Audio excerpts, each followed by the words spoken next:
Hi, WFMers out there. I'm your host, Irina Mateva, and this is WFM Unfiltered, a podcast by Right WFM, the place where we share the truth about workforce management. So get comfortable and listen closely. Hi, everyone, and welcome to another episode of WFM Unfiltered. And today, for the first time, we're going to South Africa. And Corey, I have been waiting for so long to have this conversation with you. How are you doing? Good, thanks. Thanks for having me, Arena. It's very nice to be here. It's absolutely my pleasure. Would you mind introducing yourself? Yep, sure. Corey Sewpersad. So I'm from South Africa and been in the WFM industry for since 2004, 2005, around about there. And the typical RTA planner, work my way up, manager, and so on. So been around for a while, been around the block. Just for 20 something years. Not so much if you think for Yeah, almost there. Yeah. just the 20 years. And how do you find it? Um, You know what? It's been a up and down journey. There's so much that has changed over time. Industry that has changed over time. Different types of businesses that switched over to contact center models because they've grown. Um, I've enjoyed it. I've enjoyed WFM over the years. It's as much as it's the same tasks that you do, it's the same conversations you have. There's always something different going on. It's about forecasting, but you've got your forecasting about your typical daily, weekly volumes, and then you'll have a Black Friday coming up, and then you've got to plan for that. So it's been an up and down journey. It's been good and bad, a lot of learnings. I've enjoyed it. It's still a passion of mine. I haven't been in WFM in the last couple of years. I decided to get involved a lot in the analytical space of business to enhance the whole WFM understanding. Just before COVID, there was this whole shift of analytics and software and new things coming into the market. WFM was shifting towards this whole WFM analytics approach, and I thought, you know what, in the long term, it would be good for me to get more knowledge about data science, about data analytics, about SQL, about Python, all these things and how they would eventually relate and integrate into WFM. So that's where I've been in the last few years, but overall, it's been such a lovely experience working in the industry that it's still a passion of mine. Till now, I get involved in conversations and talk to people where I'm not even in the industry like at this point, but just getting to know what's going on out there, getting involved in the conversations. It's a really good place to be. You know what? We have a little bit of a different topic for today, but now that you mentioned analytics, I just cannot stop myself. So I'm going to ask you this question. It's a very strong position of mine, and I'm always fighting in organizations wherever I go. If let's say, the business analytics team is completely separated from the planning team, and all of your reports and all of your dashboards and all of your information needs to be requested to the BAs. This is something that I personally would never accept. For me, if you are in the WFM industry, yes, there is a big part that it's communication and strategy and relationship, but it is based on data, and that data needs to come from somewhere, and you need to be able to understand that data. So going constantly to someone else asking, "Hey, can you provide me with this?" Yeah, sure, in a week. Just Mhm. that just doesn't work for me. It's highly frustrating. It really is. And the data is always going to be, what's the word? It's going to be dirty, just to be honest. You're not getting it yourself from the system. So anything you get out of that data, you go into a meeting and you're not 100% confident because that data has been pulled from somebody else and you don't know if that number formatting is how you want it, the date format is how you want it. And you got to do a whole lot of transformation in Excel and you got to go into a meeting and present it, and the confidence level just drops. That is a pain point. I hear you. I hear you on that one. And you know what? It's so important that you're mentioning that, because every single time when I'm with the client, I'm asking, okay, are you certain about your data? How do you do your service level? What are your formulas? Are you sure about your offer calls? Or whenever we do new integrations, new implementations, the data doesn't match.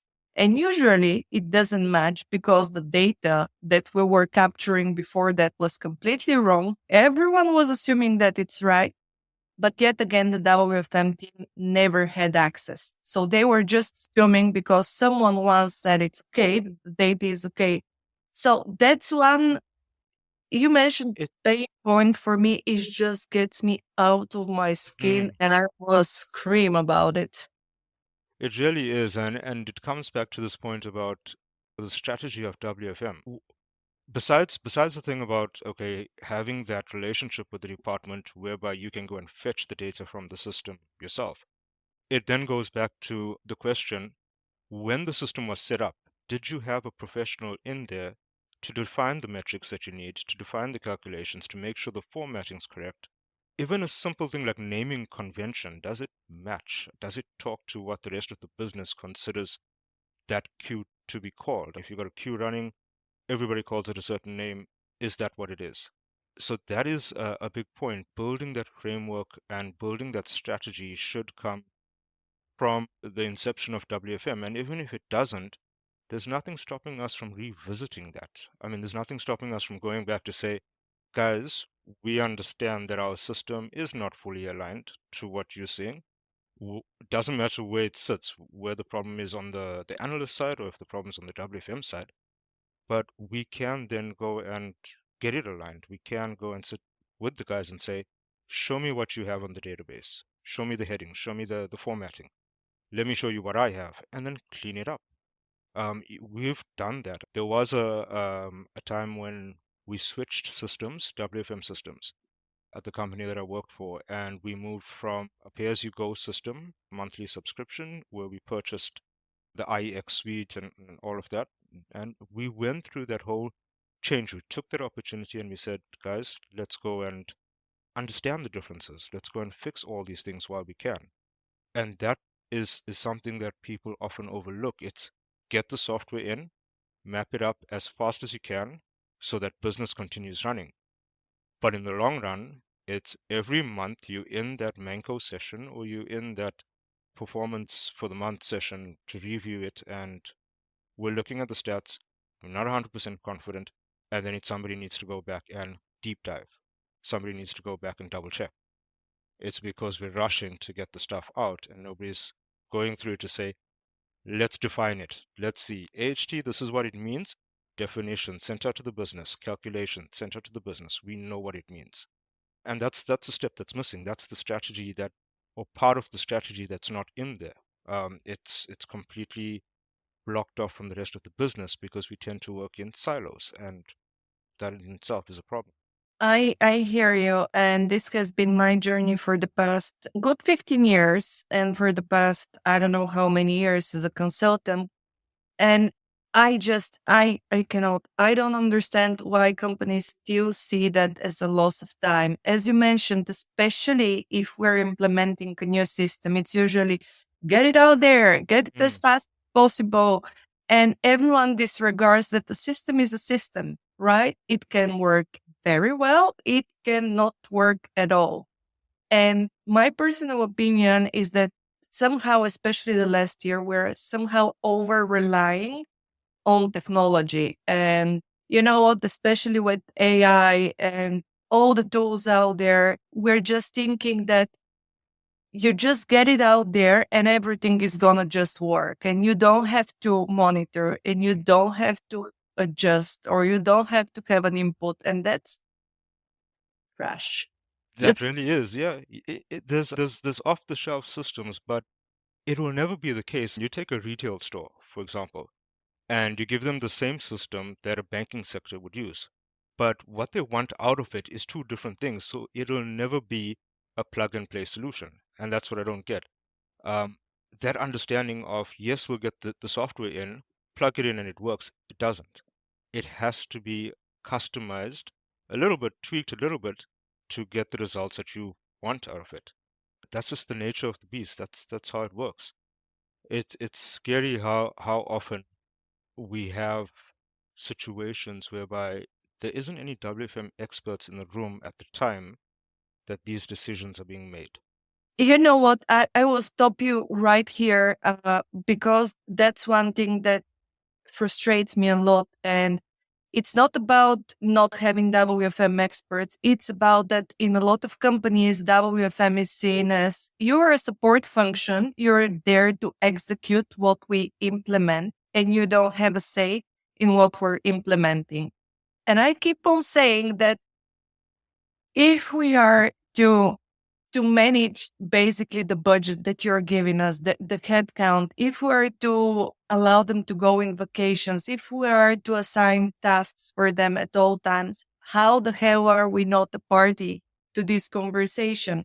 And you're absolutely right. Most of the times, companies are more focused on operations, and this is where the game is. And WFM is the laptop is broken, please fix it. The schedule is broken, please fix the file. But it's not about the stupid file. It's about what is it, that file. Exactly. No, that's 100%. And there were times I feel your frustration, and I can hear the passion in what you're saying, because I felt the same. And there were a couple of times where, I feel bad for saying this, but I took a different approach to get my point across, whereby I would intentionally do some analytics to say, guys, this is what you're supposed to be doing. This is why WFM should not be sidelined. There was an example whereby when it came to attrition, I went in and I got some data from HR about the type of employees we have, the age and the tenure as to when they leave the company. And I put together a whole dashboard and analysis about our business, not what the customer's behavior is for when they're calling us and when they need us. I said, okay, that'll get done. We'll do that. On the side, I did this analysis to say, here's what's happening in our business with our own employees. Here's at what age group we are hiring at. We're getting people at this age, youngsters straight out of school, which is fine. We're hiring from this location. Now we're not considering how far they're going to travel. And they're the ones leaving because they're getting jobs closer to their home. Then we want Mhm. to get middle-aged people with families and they've got commitments, which is good. That's a good thing. But they have commitments, which means extra leave for them. And I did this whole thing and I went to business with this mindset of, I'm going to show you. I'm going to show you why I need to be in the room. And I put that out there and it became a dashboard. So there are opportunities for analytics and for WFM to explore analytics in that perspective to say, here's how I get into the room. But the challenge is, by default, that is not the case. By default, we are asked for advice after the fact and not before or during the procurement phase of the software or the decision-making phase. And that's the sad part about what we face today. I hear where you're coming from, but I'm going to challenge you. It's true that in a lot of organizations, WFM is just misunderstood, but isn't it also our job to be maybe a little bit more proactive, maybe a little bit more curious, and to look for those relationships and connections and propose it to our other stakeholders? Because sometimes they just don't know. I have been in so many organizations where I'm speaking to the contact center manager and they're like, it's just schedule. What's so difficult about it? Okay, just come sit on my chair for 30 minutes and you're going to see exactly what's so complicated about it. And because you gave a super good example about the tenure and what kind of people are staying longer versus shorter time in the company, this is such an important feedback to recruitment to say, okay, you know what, if we're looking at this age group, probably we're going to be able to keep them for 6 months, for 8 months.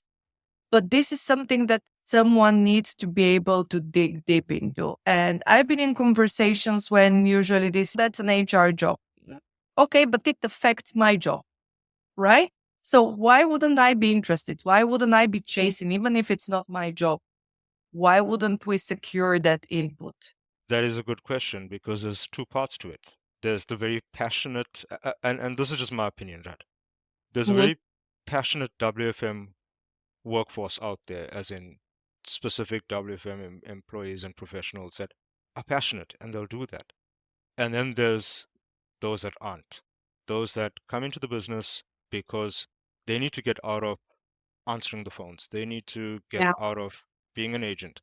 they end up in that RTA step. They end up maybe moving up because that's where the career path takes them. And I think where the situation comes in is that if that grows too quick, whereby companies will promote an RTA because they need to and they need to rush with it, that RTA then moves up to a planner and they need to rush with it because of business growth. And then another new RTA comes in. That's where the laziness and the bad behaviors come in because Mm. nobody's there to teach them the right way. And if companies just consider, look, let's get one professional or two professionals who's been in the industry for many years to come and teach my team and train my team and build that strategy and explain to them why all these departments need to connect into WFM and why WFM needs to output into all these departments. I think that'll fix the problem. But again, I guess that's wishful thinking, right?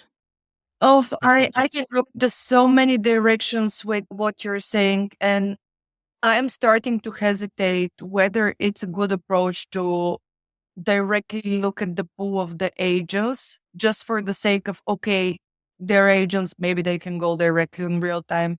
And I started reflecting on when I was a hiring manager in an organization, I always looked at curiosity, right? And productivity, solution orientated, no matter if you had the experience or not. I know you'll get the experience, but what I cannot get out of you is if you're just executing tasks and that's it. I know that if I give you that task, you will always deliver it exactly as I ask you to, but there is it. That's your limit. And I feel this is where, for me, the conversation should start. Is WFM a career in general? And is it a career that's strategic, that should be maybe better paid, that should lead to better opportunities? Or it is purely administrative function? And if you're comfortable with that, there's nothing wrong. But the expectations then will be, we show you how to do a report, we show you how to copy paste shifts, and that's it. Yep, I hear you. And that mindset exists in my opinion, in our generation of when we started in workforce back then and how we've moved up over the years. And my opinion is that if a company wants tasks to be executed, rather they go for some of this fancy software that automatically codes and will automatically do some of the RTA work and automatically send out a dashboard at the end of the day. But if a company really wants to, or if somebody really wants to consider this, and I think it should be a career path on its own, their HR and their recruitment teams in the companies should do a bit of research into reaching out to WFM professionals on LinkedIn or wherever to say, hey guys, what would be the job spec for this role? How would we write this out? What would be the ideal candidate that we need to find? And simple things like that, just to get an understanding of what type of person you're looking for. And from the employee side, if an agent is just looking to get off the calls, I started as an agent. I was looking to get off the calls, but it became a passion for me because I enjoyed it. But even if you're an agent and you want to get off the calls, also do the research. If somebody is just applying for the sake of it, you'll be able to see it, like you said. But I honestly think, to your point, it should be a career on its own. I did a small little ebook on LinkedIn where I tried to explain this to people to say, if you're considering WFM, consider that it's a support function, but it's sitting in between your intro and extrovert, whereby you got to speak to people, but you got to do a lot of work alone at your PC. Consider where your career is going to grow. It's going to be analytical. It's going to be away from ops. You're going to be heading into a support role. That's the direction it's heading in. And I think a lot of people need to just do a little bit of research. In today's world, it's just the guys want to get off the phone so quick that they don't consider it. And then there's managers who want to move stuff around because of growth and they don't consider what they're doing. And it probably creates that frustration for everybody. That's what I see often. There are times when you see people just doing things for the sake of doing it, and you think to yourself, if this was my team, that wouldn't happen. Yeah, I need to admit I'm very critical because for me, and I'm not sure that I would call it a only passion of mine, WFM, but I see it as the impact on the business, the impact on the organization, on the employees, on the customers. So I would never agree to focus on people in WFM who are not proactive and curious, because that's the point why we're stuck in a situation where we're not revisiting KPIs, we're not revisiting definitions, we're not revisiting approach. Everything changes. Now we're talking about AI, but we're stuck with our practice and the way we did schedule 20 years ago in our organization. It just doesn't match. So for me, it's always like, how can we do better? Can we do something different? If we're doing it the same, what is that gonna lead to? So I think you're spot on. And actually, I think you read my mind, because I was just about to ask you, isn't it the problem that majority of planners, forecasters, many real timers, even though they're more on the extroverted side, are introverts, and maybe they're a little bit more comfortable in just not exploring those relationships, but just executing their tasks. So I'm just thinking, how do we But work around that? yeah, but that's fine because, in my opinion, that would be the ideal career pathing that you'd build. That would be, as a manager, that's how you'd start your department and build a career path for your team. Part of being in WFM, like your RTA, will be more of that extrovert because they're on the floor talking to people. Yeah. Then when you get into planners, you close out because you, and part of that career plan or that career path is to focus on the WFM skill, but then to pull them into the meetings, even if they just sit and listen to the meetings, to say, here's what we're planning, the meetings with ops and with some of the senior managers, to say, here's what we're planning going forward. Pull them into the monthly performance meetings where WFM has to explain. And I think it's the job of the WFM manager or the senior WFM people to say, let me bring my planners into these sessions so that they can hear how we discuss it, so that they can get comfortable with speaking to people and try and pull them out again into that slightly extroverted role. They don't have to be the spotlight in the room, but Hmm. being able to explain the performance in a way that your stakeholder can understand, that's a key part of growing in the industry. And if that's left out, that planner is going to stay an introvert and going to get very frustrated and very stuck in his role until he leaves WFM and finds another industry completely. I completely agree with this one. And to mention one more thing on top, what I have noticed is, because we refer to WFM as support operations, this is why we're often enabling team leads, for example, to have executive decisions on, I'm taking away my agents and now we're on training, on meeting, on whatever. Yeah, I don't care. I put them on emails because their voice, something happened, blah, blah, blah. And we understand about it afterwards. Then we get frustrated. But we never get to ask the team leads, okay, just let me sit next to you for half a day. Explain me what's your job. Explain me what's important for you. And I can give you my perspective, because I did not come from the phone. I directly started in working in planning. So for me, that step of being on the phone, I used to do outbound previously to that, but as a part of an internship. But I never had that experience of, okay, my team lead is nagging me about quality, about whatever type of scores. And then the real time is nagging me about calls waiting in the queue.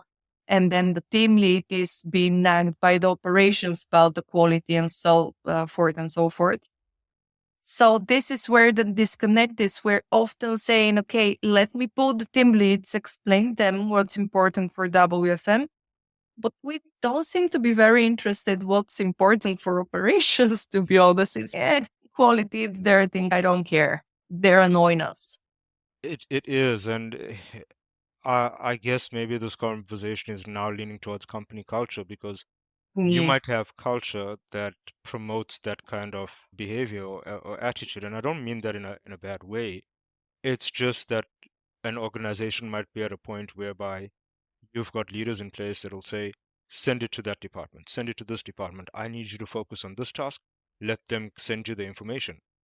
All good and but the what's the message behind that from a senior leader is what's not being said is that you putting the idea in your employees' head that they don't have to be proactive, like you said. They don't have to be curious. Whereas if a senior leader says, you know what? This data sits with quality. Find out what Mhm. you can and get me the answer. That approach changes everything.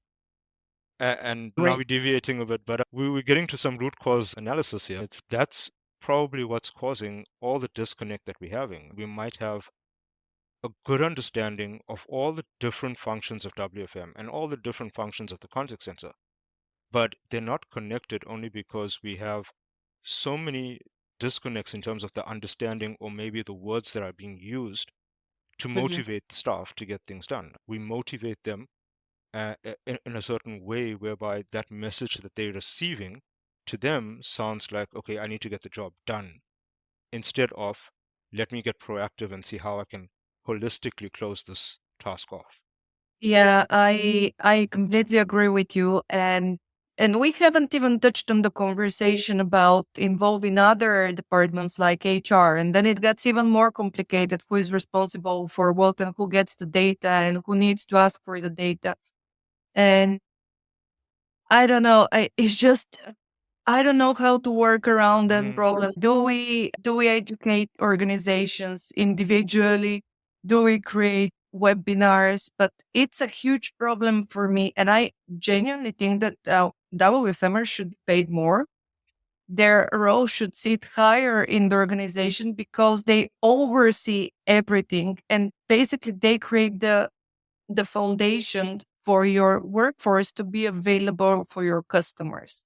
So it's all starts with availability. So that's why for me, if you don't secure that first step, what kind of a customer experience are we talking about? If you can't meet anyone to speak to you, like where is the customer experience then? Exactly.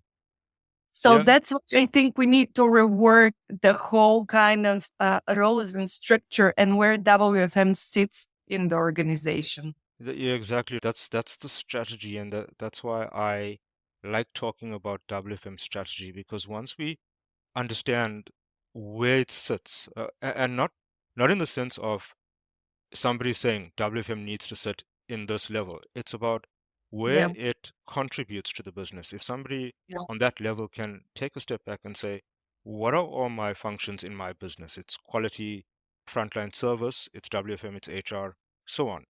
And how and understand from a strategic point how they all link together.